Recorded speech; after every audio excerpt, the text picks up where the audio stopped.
Iran is vowing retaliation after a U.S. drone strike killed a top Iranian general in Baghdad. The U.S. is sending more troops to the Middle East. A dangerous new escalation. Are the two countries on the brink of war? Hello, everyone. I'm Asiye Namdar in for Anna Naidu, and this is The Heat.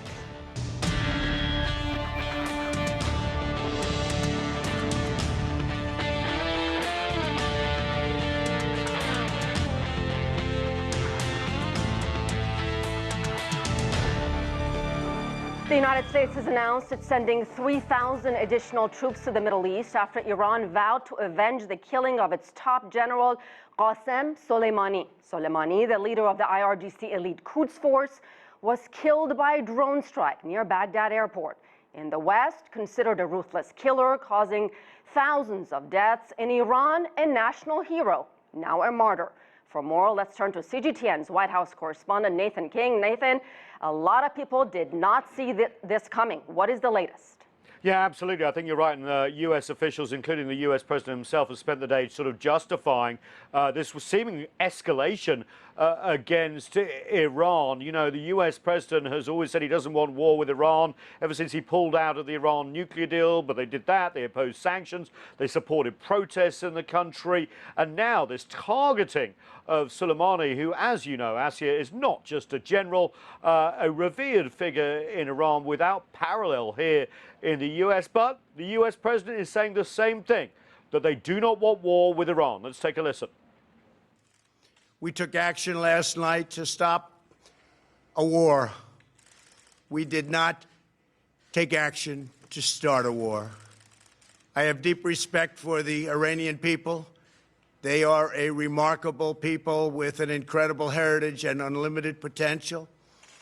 We do not seek regime change. However, the Iranian regime's aggression in the region, including the use of proxy fighters to destabilize its neighbors, must end, and it must end now.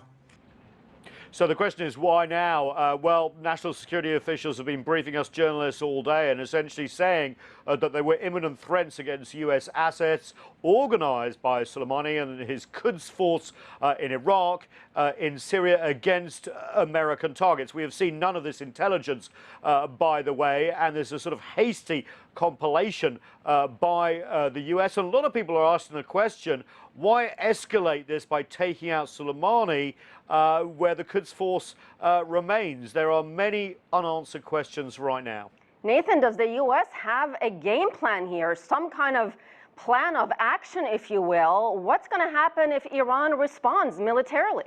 Well, this is a very good question. And, you know, Secretary of State Mike Pompeo has said to many foreign leaders on the phone, look, we escalated to de-escalate, essentially, to stop Iran doing what it's been doing at a sort of low level against our interests in Iraq, in Syria. But to many, this is a disproportionate response.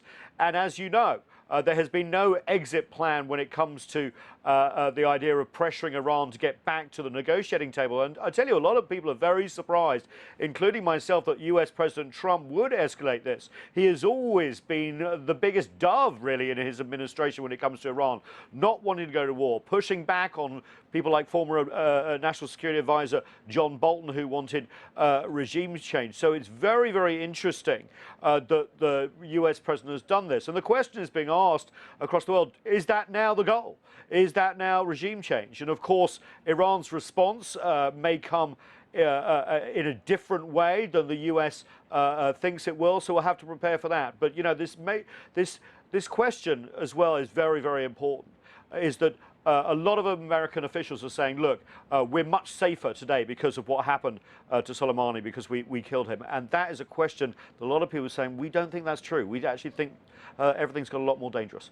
And that's a question we're going to pose to our panel of experts.